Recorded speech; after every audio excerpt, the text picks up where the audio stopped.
Ladies and gentlemen, welcome to today's audience with Jackie Kay. I'm Monica Ferguson, the festival director, and it's very hot, so please do drink lots of liquids.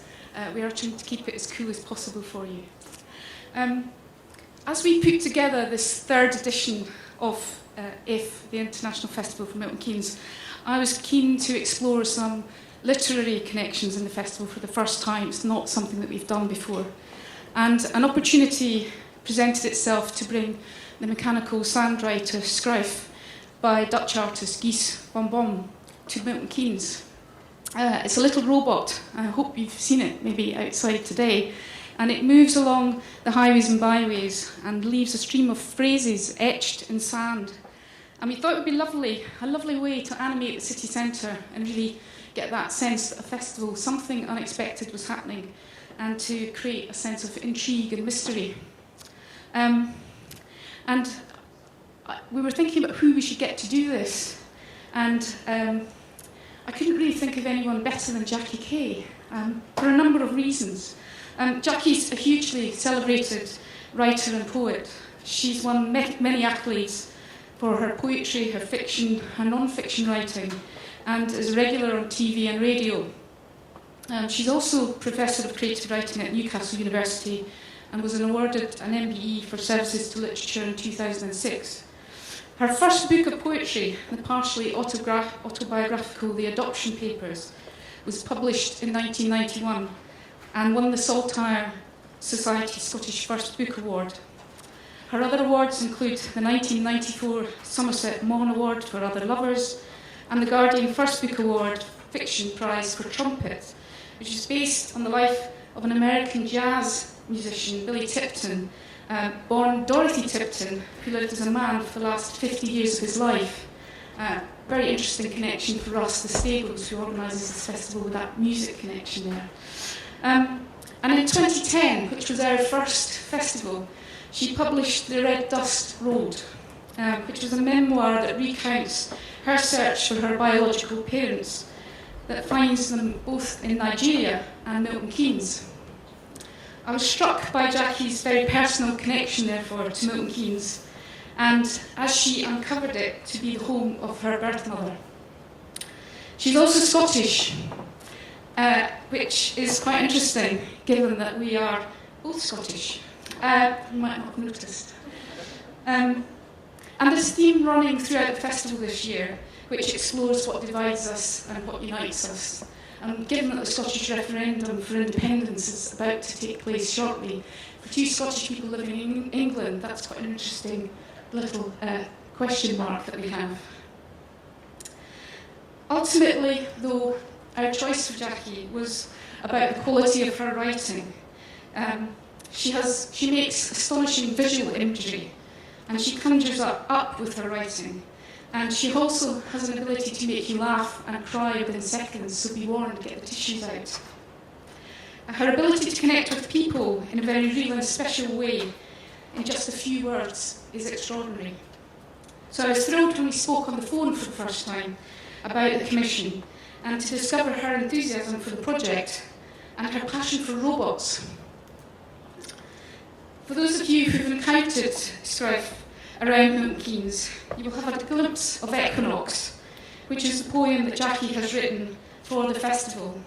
One of the stanzas has been printed out at the railway station, outside the library, around Centre MK, and around Escape, in addition to Willen Lake. Today you will hear the world premiere of the poem in full, and following her reading of Equinox, we shall all have the opportunity to ask her some questions. But first, I'm going to hand over to Jackie to take you on her journey to Equinox. Please welcome Jackie Kay.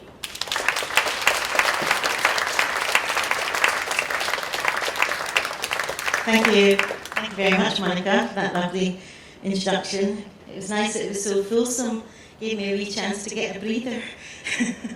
It's great to be here in Milton Keynes. This is the first time that I've ever read in Milton Keynes, so it's a great pleasure, and it was a huge pleasure writing the poem for the robot that's outside. I don't know if any of you have had a chance to see the poem, yes? Has anybody? Yeah. Yeah, that's good. I'm going to go out and see the whole thing in a bit. But it was really intriguing watching it earlier and watching children follow the words and trying to anticipate what the next word was going to be or what the end of one was going to be. It was such an unusual experience because as a poet, you never usually get other people participating really in the creation of your poem. So that was fantastic. Anyway, I'm going to start with a poem called Fear, which is the old Scots word for friend. You know, we sing it at New Year. So here's a hon, my trusty fear, and gie's a hon a thine, and we'll tak a right good willy walk for auld lang syne. You know how it goes. But in this poem, I pronounce it Feary, because it gives me more rhymes. And I'm going to read this poem for Margaret, who I'm delighted is here. So this is for you, Margaret, for you. And I pronounce it Feary. The first time I ever read this poem was at a burn supper in Sri Lanka, of all places. The haggis were flown in. I watched them land on the runway.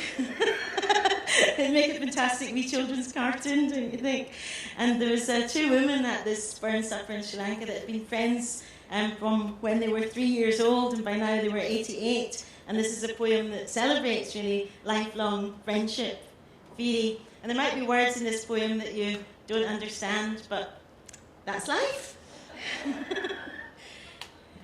If you went to the Tapmost Hill, Feary, where we used to climb as girls, you'd see the snow the day, Feary, settling on the hills. You'd mind another day, maybe, we ran down the hill in the snow, sliding and singing our way to the foot, lassies laughing together, how braw, the years slipping awa, out in the weather. And now we're suddenly old, Feary, our friendship's ne'er been weary, we've aye seen the world differently. Where would have been without my Jo, my Feary, my Fiercie, my dearie o?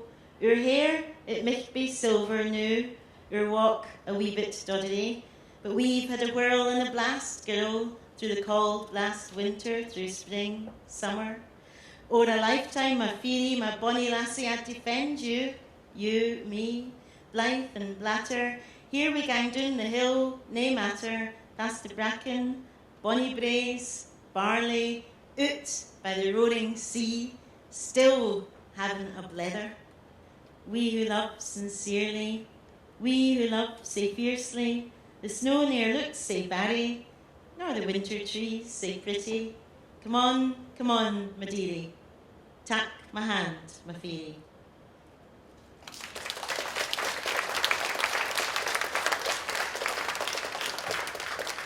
Thank you very much. Can everybody hear me? I just like asking questions like that just so as I get a response. Because it's very lonely up here, so the more I get you to shout back, the more accompanied I feel. So you are my accompaniment, the audience, which is great. I was on last night, actually, in Easter House in Glasgow, which was actually a really scary gig. Not because it was Easter House, I hasten to add, in case anybody tweets that. Jackie Kay says Easter House is scary. But because I was on with like rock bands, and it was really odd to, in between a rock band to have a poet.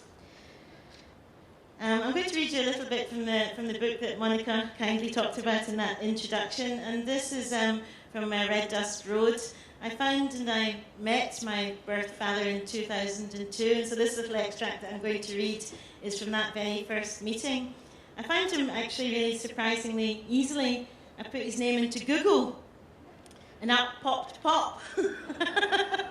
And the reason that Pop popped so quickly is because he's a leading ethnobotanist, he's a world tree specialist, so that seemed really bizarre that there was I tracing my family tree.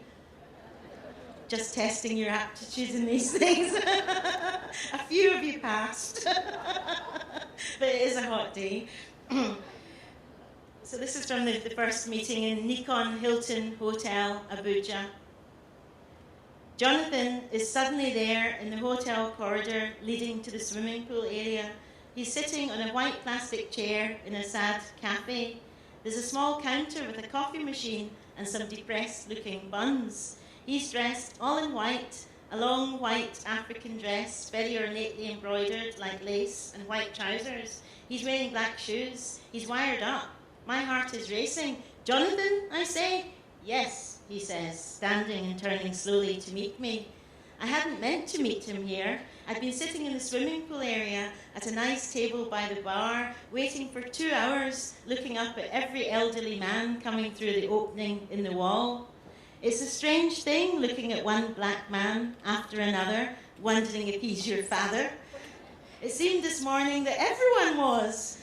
Several handsome men appeared, all of an age with Jonathan, wearing more and more elaborate outfits in all sorts of vivid colours, bright green, bright blue, burnished gold, tangerine orange. It was like sitting watching a fashion show of old black men walk gangway to the pool bar.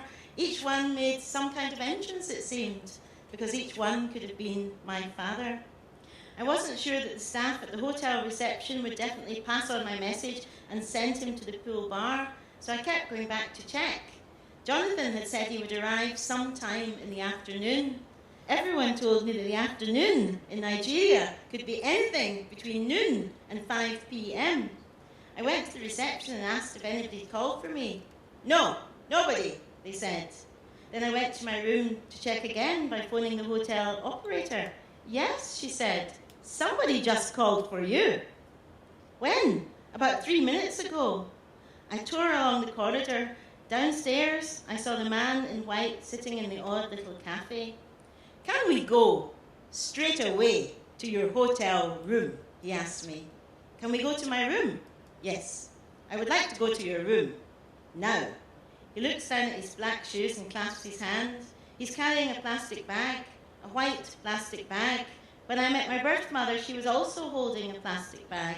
Both my birth parents, on first sight, looked like some homeless people look like, who carry important papers in carrier bags. I'd been told they met in 1961 in the dance hall in Aberdeen. Jonathan was a student there and my mother was a nurse. They kept in touch during my mother's pregnancy. Then Jonathan returned to Nigeria and my mother went to a mother and baby home in Edinburgh to have me. I was adopted 5 months later by a couple in Glasgow, the people who are to me my real parents. They are lifelong and committed socialists. When I traced my birth mother some years ago, I discovered that after her relationship with Jonathan, she'd become a Mormon, the Latter-day Church of Jesus Christ Saints. When I told my mum that my mother was a Mormon, she said, "Oh, Jesus, that's the pits. Why not have a wee half bottle and forget all about it?" And now we're in the room. I'm about to have a conversation with my birth father for the very first time. Jonathan is moving about from foot to foot, shifting his weight from side to side like a man who is about to say something life-changing. He begins, "Before we can proceed with this meeting, I would like to pray for you and to welcome you to Nigeria."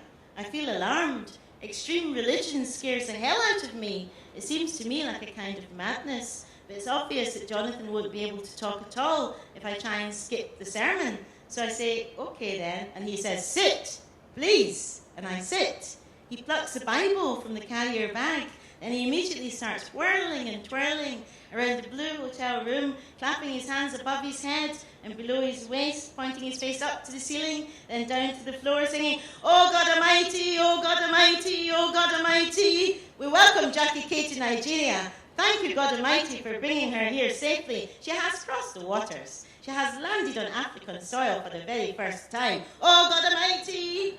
He does some very fancy footwork. He's incredibly speedy for a man of 73. He's whirling like a dervish. Suddenly, he takes off his shoes and puts them on my bed and kneels on the floor and reads the first of several extracts from the Bible.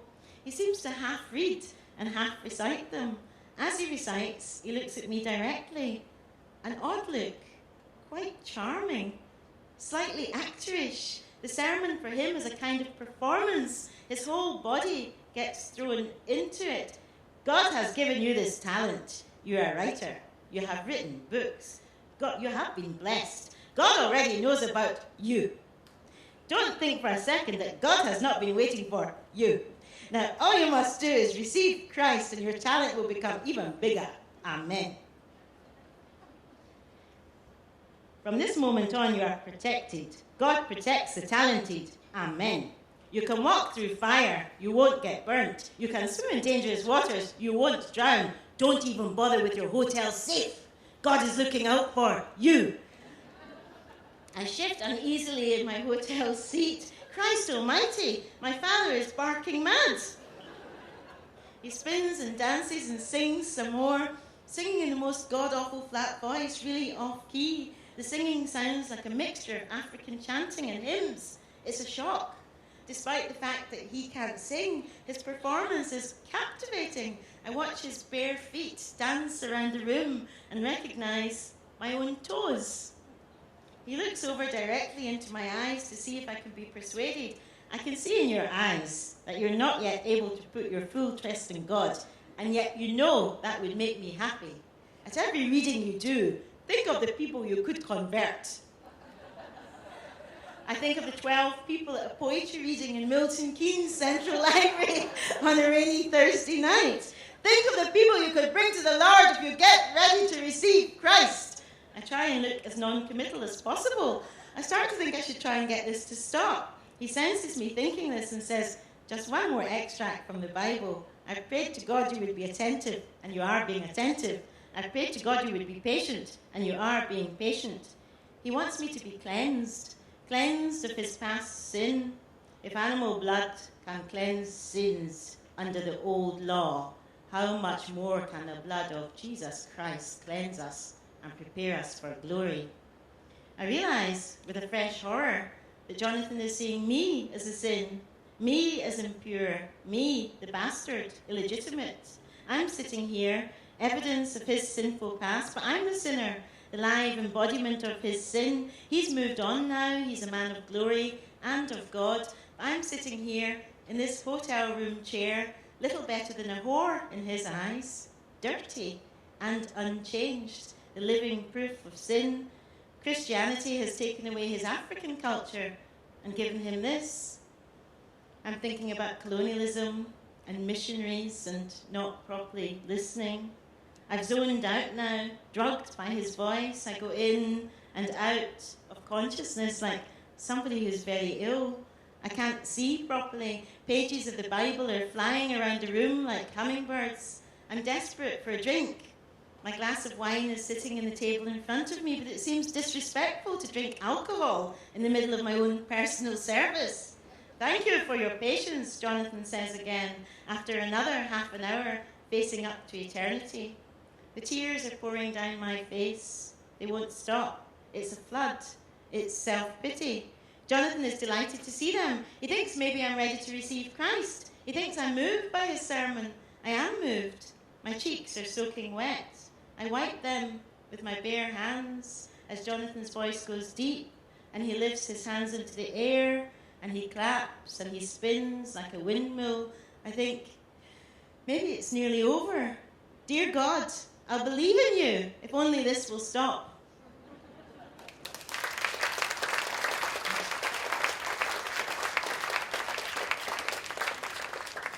Thank you. I'll just read you one more short extract from this book.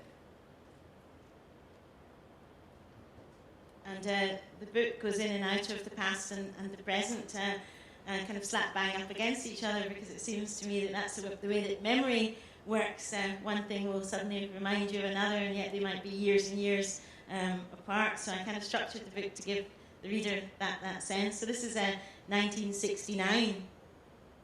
Some of you don't look like you were even around then. Actually, people are looking pleased that I've said that, thinking it's not me. I'm 7 years old. My mum, my brother and I have just watched a cowboy and Indian film. I'm sad because the Indians have lost again and I wanted them to win. It suddenly occurs to me that the Indians are the same colour as me and that my mum is not the same colour as me. I say to my mum, "Mummy, why aren't you the same colour as me?" My mum says, "Because you're adopted." I say, "What does adopted mean?" My brother scoffs, "Don't you know what adoption means? I can't believe you don't know what adoption means." He's eating a giant-sized bowl of cornflakes. He eats cornflakes for nearly every meal. No, I don't know. I'm nearly in tears. I've heard the word before, but I don't really understand it. My mum says, "It means I'm not really your mummy." "What do you mean you're not really my mummy?" I say. I'm crying now for real because I love my mum so much and I want her to be my real mummy, and I'm worried she means she's not real, that something's going to happen to her, that she's going to disappear or dissolve. She says, your real mother couldn't keep you, so she gave you to me so that I could be your mummy. Yeah, and that means you're not really my sister. My brother laughs, ha-ha, did you get it? Are you making this up? Asked my mummy. Is this one of your stories? She's so good, my mummy, at telling stories. No, it isn't, she says. She's in tears herself too. It's upset her. Your real daddy came from Nigeria and Africa, and your mummy came from the Highlands. What? I say. So my daddy isn't my real daddy either. No, she says. I'm distraught. I can't stop crying. I love them both so much. The idea that people I've never met are my real parents and not them is horrible.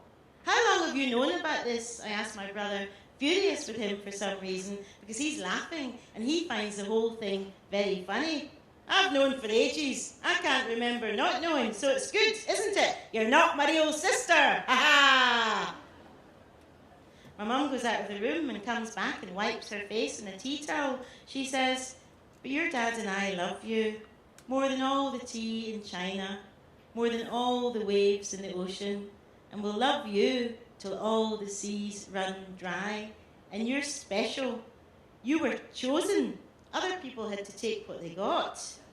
And everyone needs cuddles to survive, so they do. Everyone needs cuddles.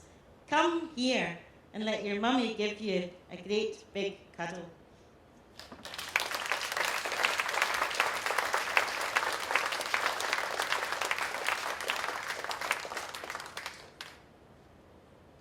Thank you very much.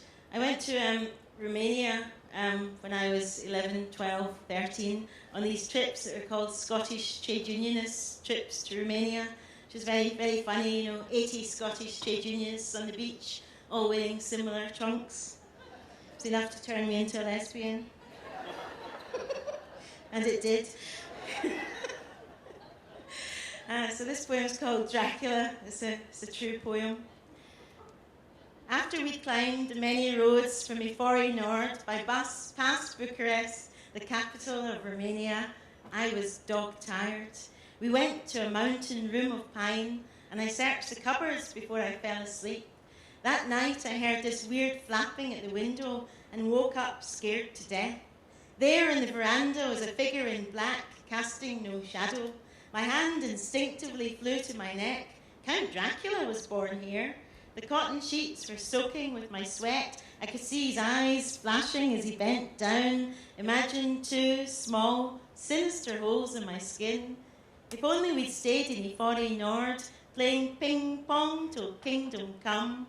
If only we hadn't come to the mountains. I crawled along the pine floor to my father's bed. It was empty, just a white pillow and a headrest. My dad gave a loud guffaw from the balcony, took off his black cape, threw back his head, said, got you going there, didn't I? Okay, the joke's over. Back to your bed.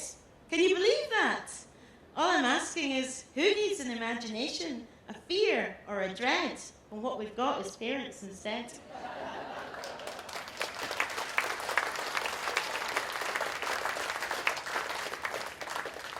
Thank you. So that was one holiday, but we always liked going on holidays, whether they were going in kind of beaten down cars to Mull or not. And I remember the first holiday that I remember very vividly was going to the Isle of Mull. I was 4 and my brother was about 7 at the time. And my brother is the same colour as me, although he sees himself very differently, and said to me a number of years ago, you're making a complete arse of yourself, by the way, going around telling people you're black. And I said, well, you're making an arse of yourself going around telling people you're white.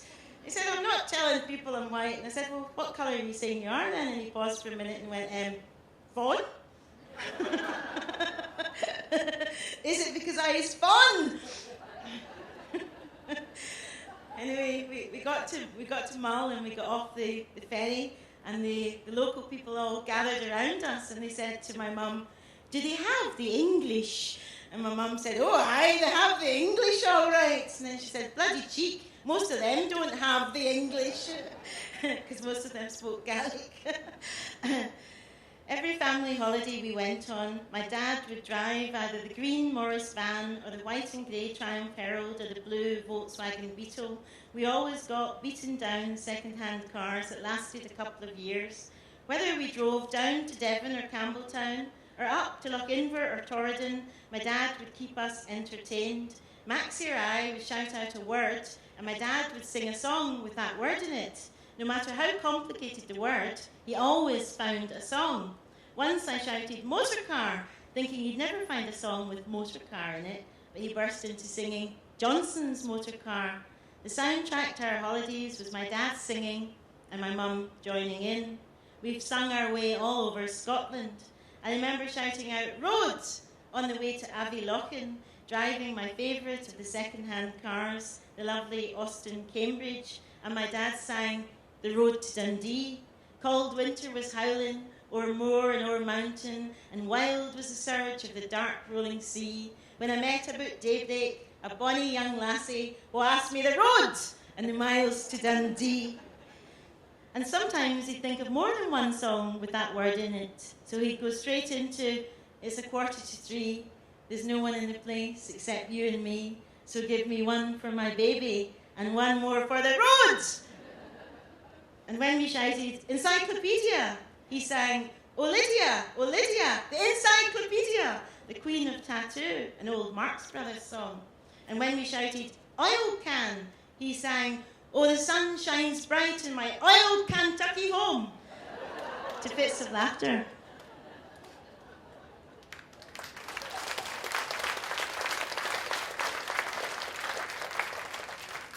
So a lot of these poems in this book, Fear, are kind of companion poems to Red Dust Road, because some things were easier to write as poems for some reason. I don't know exactly what. So I'm just going to read one poem from that before reading the poem for Milton Keynes. So this poem is called Burying My African Father. And my Glaswegian dad, when he saw this title, went, oh Christ, he's not going to like that.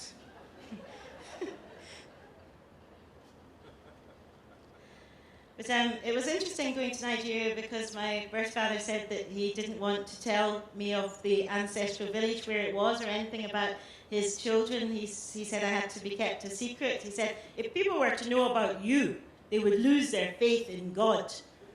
I thought, heavens, I didn't realise I was that powerful. Just imagine going up and down the streets like that. The amount of wars you stop. Sorry,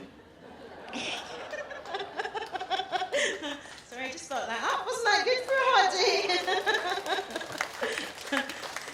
Actually, he was a master of one-liners. He had a young wife my age, and he said about his young wife, God, in his wisdom, has provided somebody for my sex drive.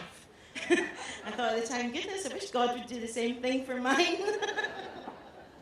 I like that phrase in parenthesis, though. God, in his wisdom, has provided somebody for my sex drive. And it was very interesting when we got out of this 2.5-hour sermon that I was describing earlier, and we got to the hotel bar, where I finally managed to down a glass of wine in one go. And he said to me, so, you said in your letter that you're not married and you do not have a boyfriend. So if you're not married and you do not have a boyfriend or such, how do you cater for your sex drive? Which is a kind of peculiar question for a father to ask you. So I said, oh, you know the woman that you spoke to on the phone, she's my partner, because I thought by then, what have I got to lose? And he said, what do you mean? I said, she's my partner. And he said, how so? And I said, well, she's my lover. We've been together for 15 years. And he went,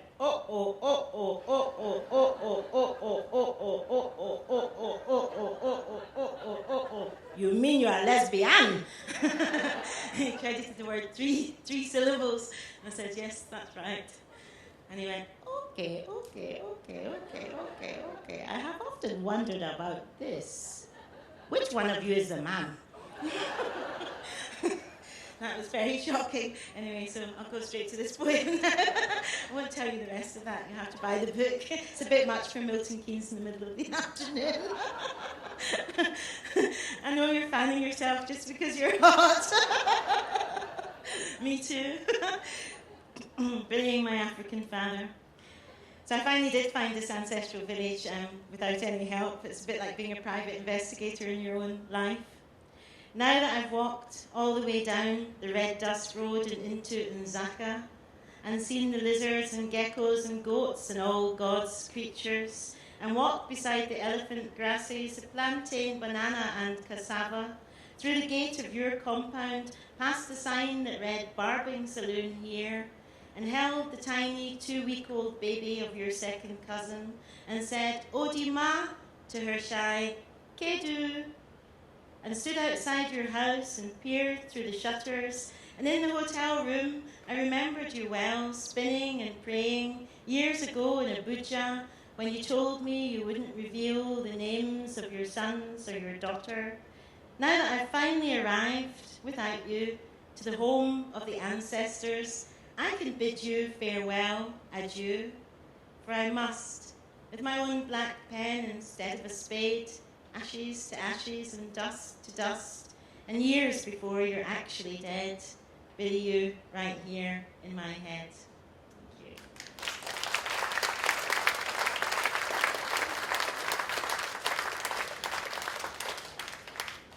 Thank you very much.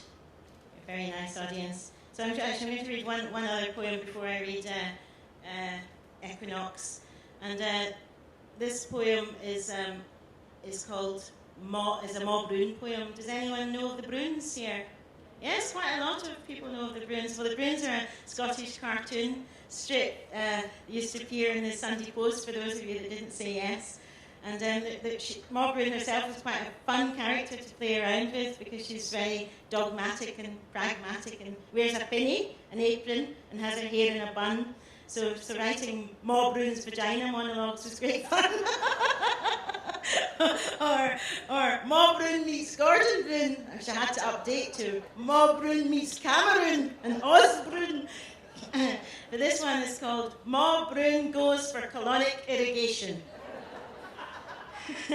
And if you remember the Bruins, you'll know that they began with little rhyming couplets at the top of each cartoon. So this one has its own little rhyming couplet. Maw Bruin finds a new hobby, says cheerio to the impacted jobby. Hope you've all had your lunch. You feel, and yet the only thing you need to know is that hock, does everyone know what hock is? No, it's a kind of cheap meat that comes from the shin of an ankle. I think the English word is brawn, is it? Brawn, not brain. But brawn, yes. You feel part of you falling a wall. All your past, your mistakes, the daft lads you winched afore paw, the wrang dresses, the wrang recipes, it all falls a wall. What a lot there. Halfway through the hail procedure, the man finds a bit of hock was endured, though you hadn't eaten potted hock for years. Jings, life takes odd turns. You forget the times you were black affronted, said the wrong thing, had your back again the wall. It's a wee straw, you hardly feel it at all. It's braw. Mifty, it's a liberation, this colonic irrigation. All of a sudden, your old body is a hale new nation. Rid of the parasites, clean as a whistle. You're saying, ho, ho, gone yourself, and you lose a hale stain. The liquid they shoot up doesn't half stimulate evacuation. Better than a 40-day fast. I'm telling you, the past is the past is the past. They used to use a clyster syringe with a rectal nozzle and plunger. Gibbons, Jings. I was tempted to do it myself. I'm my own worst enema. Baking soda, tap water, etc. But I thought, no, Ma, treat yourself. You're a long time deed. What's the point saving for a rainy day when old hock's rotting away in your bowels? I'm a to buy a new hat in the sale. What a day, what a howl.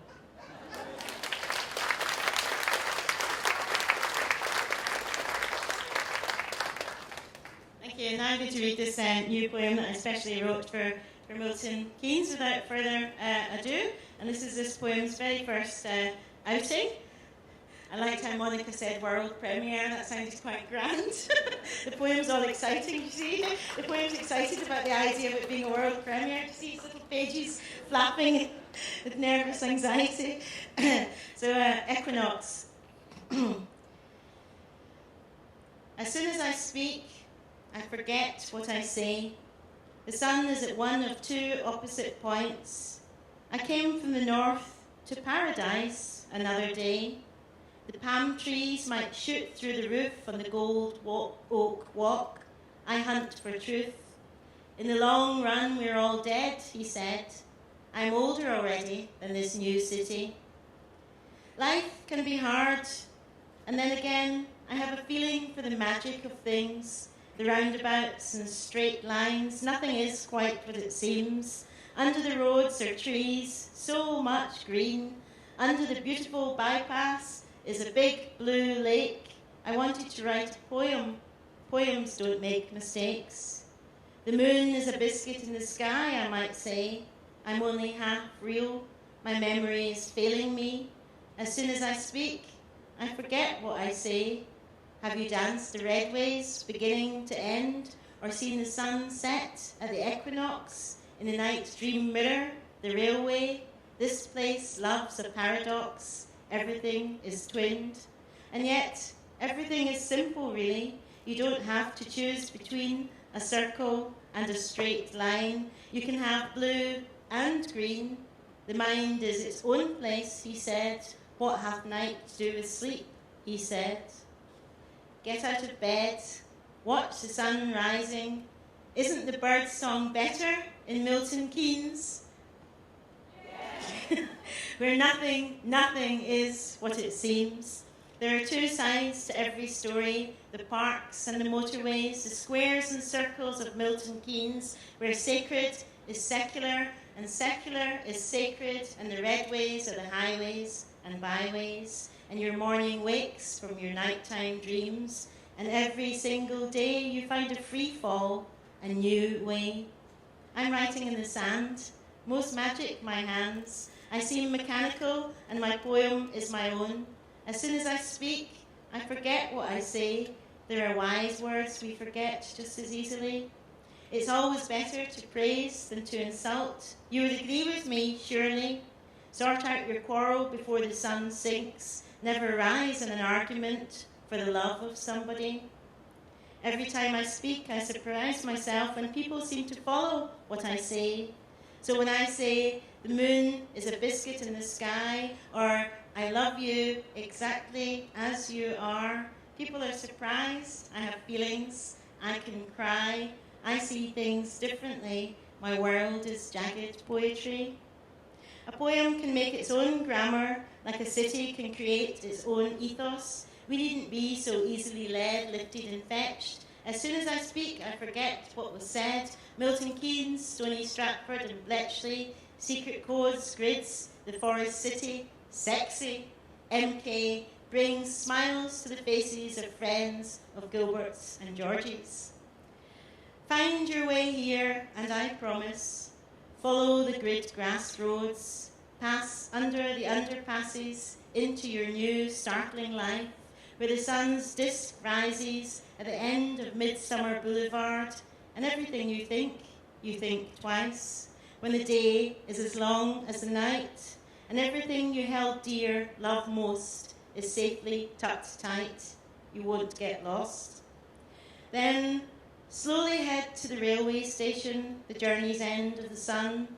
See your face loom in the station's mirror, the girl you were there too, all of a sudden. Make your own way, now that everything you ever wanted to say is said, then forgotten, or forgotten before it was said. So, when you look at a photograph, yourself on your wedding day, down from the north to the centre, you call yourself she. You say, she was happy with me that day. And it seems a small act of liberation, that use of third person, part of a new equation. The sun, my dear, my dear, my dear, is at one of 2 points on the celestial sphere. As soon as I speak, I realize I am here. Thank you very much.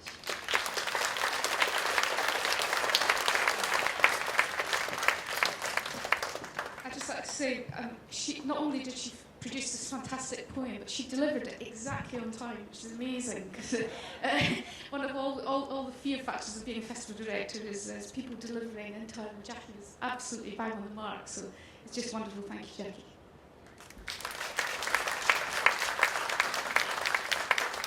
I had a lot of help in writing that poem by Rani, who's here, and who helped me drive around Milton Keynes and brought me to Willen Lake and told me lots of interesting things about Milton Keynes. So that poem was for Rani. And I guess it takes quite a long time to absorb this. So some of you will have had the opportunity to unpick some of the words that Jackie spoke there through the reading of the Sandwriter. But Jackie, just tell us a little bit about what you feel was the real kind of you had to choose one little stanza from what's quite a long poem. How did you go through that process? Well, because I was asked just to write one very short poem, so I didn't actually need to write the long poem, but there's something about just writing a short poem that is quite a weight, responsibility, so I thought I would write a longer poem of 60 words, because I was told the robot could only do 60 words, or else it got tired. I like the idea. I love the idea of a robot getting tired. I thought, me too, robot, after 60 words. So I wrote a number of stanzas, all of 60 words in length, and I thought it would be fun to really let the festival people like Monica and Bill, who's here, and Christine, people read it and see what they thought and which one was their favourite. And I showed it to a few other people as well, and that was interesting. I mean, I had the ultimate decision, but it was interesting to see which stanzas people were drawn to. And I wanted each stanza to kind of exist on its own, but also for the poem to kind of build and for there to be some sort of circular structure to it with some repetitions which would echo the kind of the roundabouts and the circles of Milton Keynes.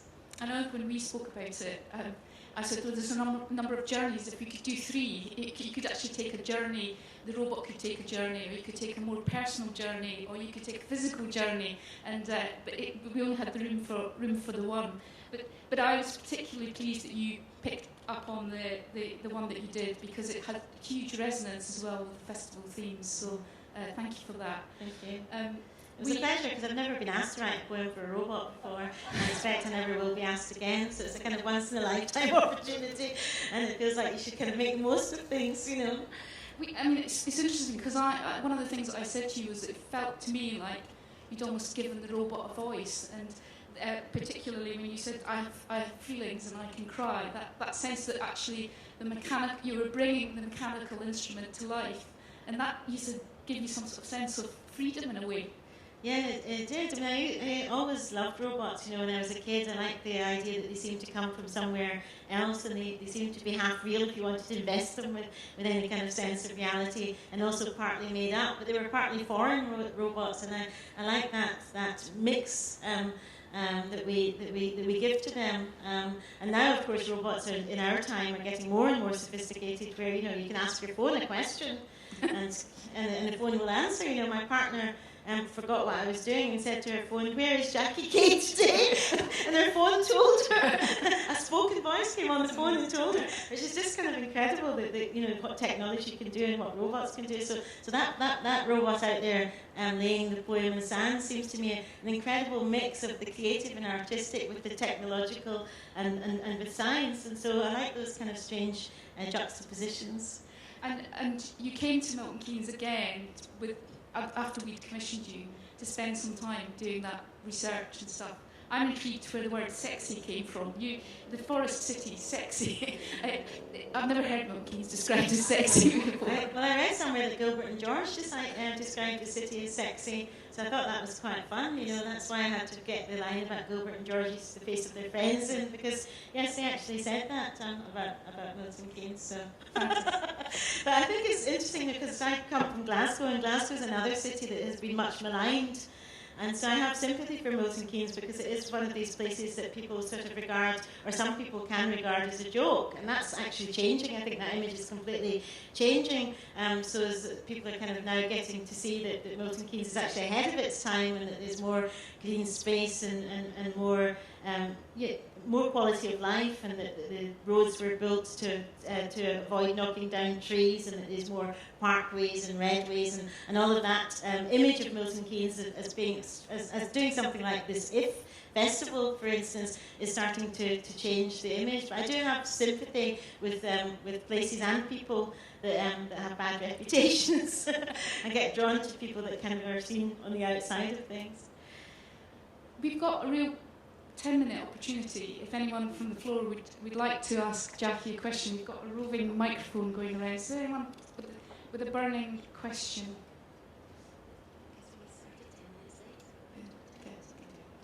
We've got. Hello, I'm Michelle, and I'm studying you and writing about you. And it's a pleasure to be here. Thank you so much. You're fantastic. It's wonderful to see all the writing that I'm looking at actually personified in the person that wrote it. I'm really, really inspired by you.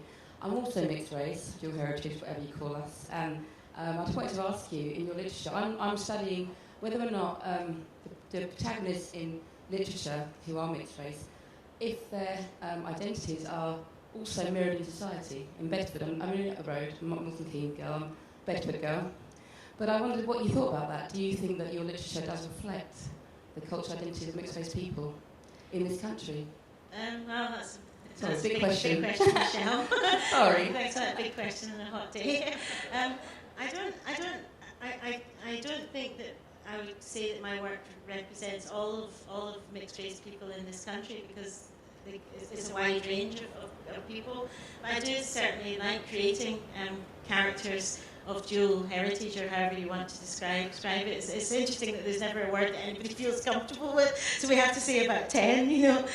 There are words that I certainly don't feel comfortable with, which I won't say right now. But yes, I mean, I also like creating black Scottish characters, and people always assume when I create black Scottish characters that they're autobiographical.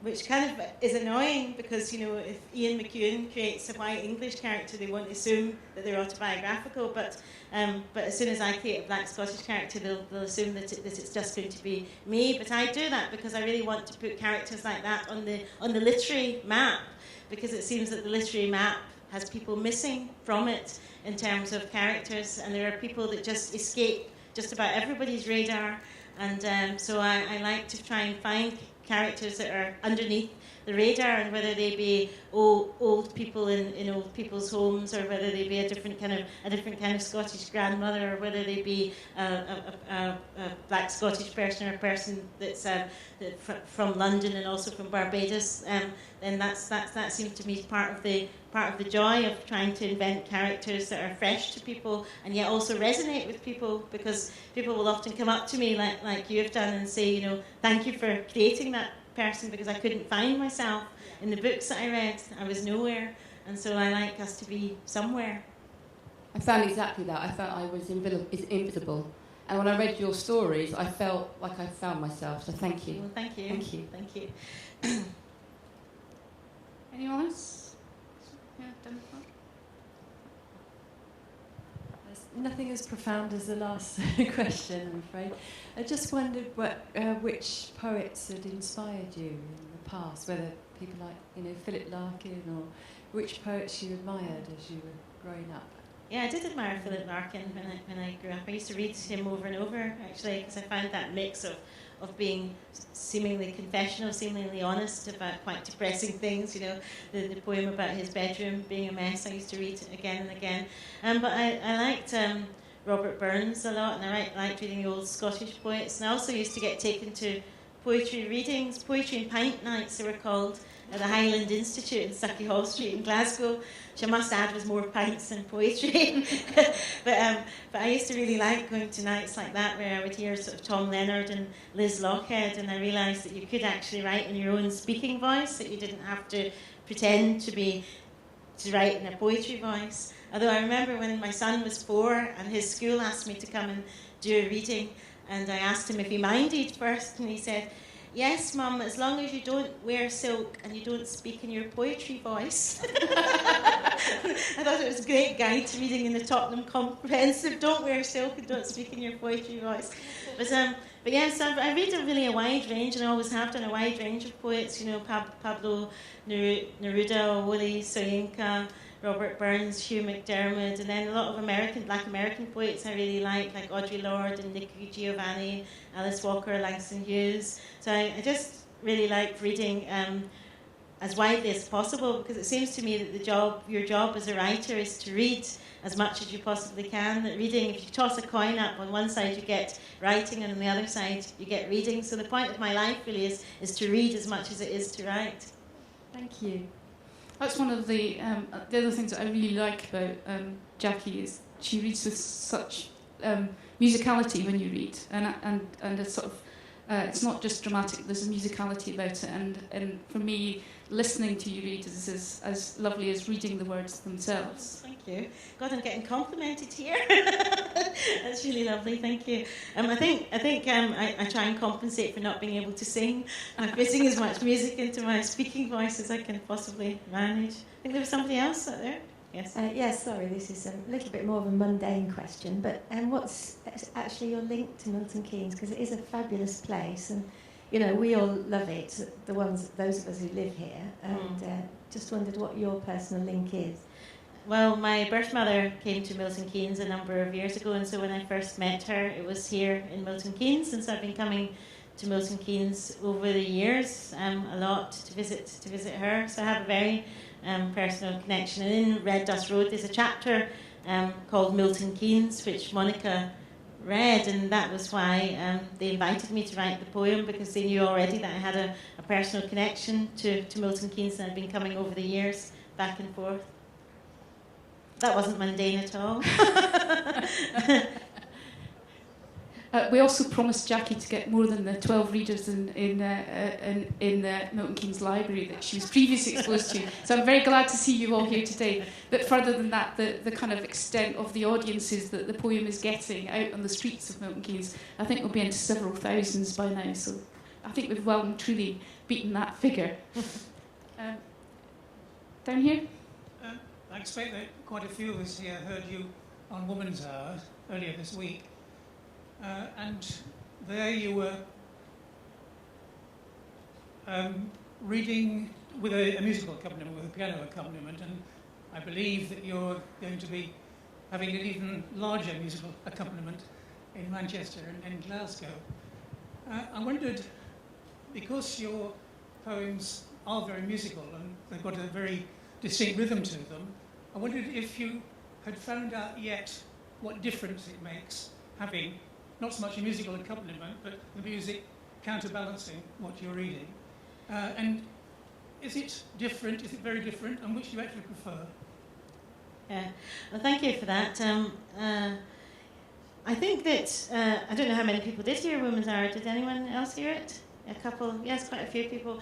I think for me it's really exciting to write a poem when I already know, before I've actually written it, that it is going to be put to music, because that makes a difference in how I might write the poem.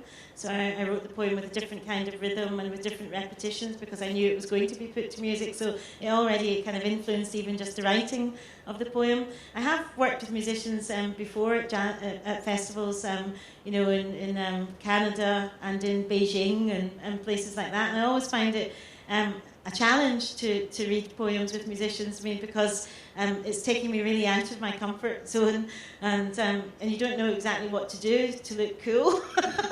Like, what do? Do you stand and you tap your foot, because you haven't got a singing voice to kind of hide behind, and you're not exactly dancing. So part of you can actually feel a little bit foolish, but also part of you can just really enjoy the kind of the experience of your poem getting that kind of extra accompaniment. And I'm not sure exactly what it adds, but it takes you on different roads, because the piece of music then will evoke maybe a road someplace else, and it will bring the musician's creativity, memory, past desires, and all of that into the poem. So you've just got two two combinations, and I'm really fond, that's why I said yes to the robot. I'm really fond of doing sort of collaborations that take me out of just being a poet working at home on my own into other situations, and some of those can be scary, but I quite like to scare myself. My scariest was I wrote an anti-racist poem for Sheffield United football team, and I had to read that in front of 18,000 football fans, and I was really frightened that day because I thought I might get booed off, you know. But I didn't. I actually got cheered by 18,000, which was also quite scary, but really, really quite interesting. And they've now got that poem up on the Sheffield United grounds. It's been painted there, so it's there for forever. So I just really like that, because it means that people who maybe don't read poetry and maybe don't come to literature festivals will come across something like that as they go into a football match. And so it means that the poem itself is getting out and about to a completely different audience.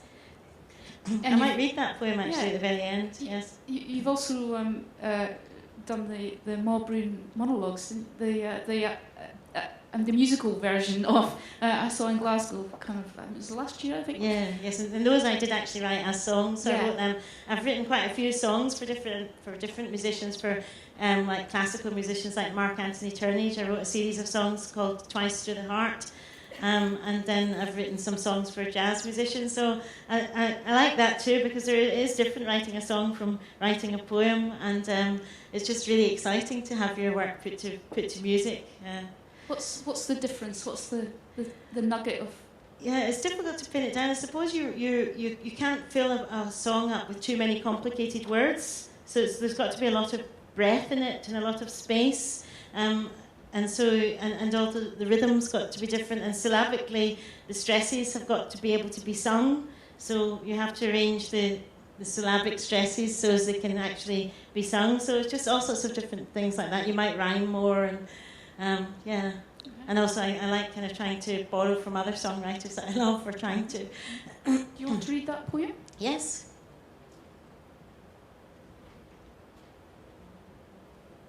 I don't know if Manchester Literature Festival will be annoyed if I read it. But, We won't tell them. Shh. Hashtag shh. Just trying to see if I can. Oh, yeah, here it is. That's good. I didn't have to flap around with my favourites too much. But for those that heard Women's Hour, you'll have heard it already. Might stand up again. I'll stand up because I can't really read poems sitting down.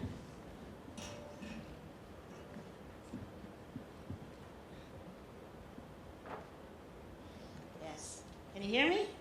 The microphone's got very wee now. Yeah, you can actually hear me. I think I'll take it out. There you go. That's like a singer, isn't it? They hold microphones in their hands. This is as close as I get to singing. I'm holding a microphone in the hand. Anyway, you've been a really lovely audience, despite the fact that you've been so hot, haven't they? They've been very nice. And Monica's been great with her questions. I think we should give Monica a round of applause. Thank you. Thank you.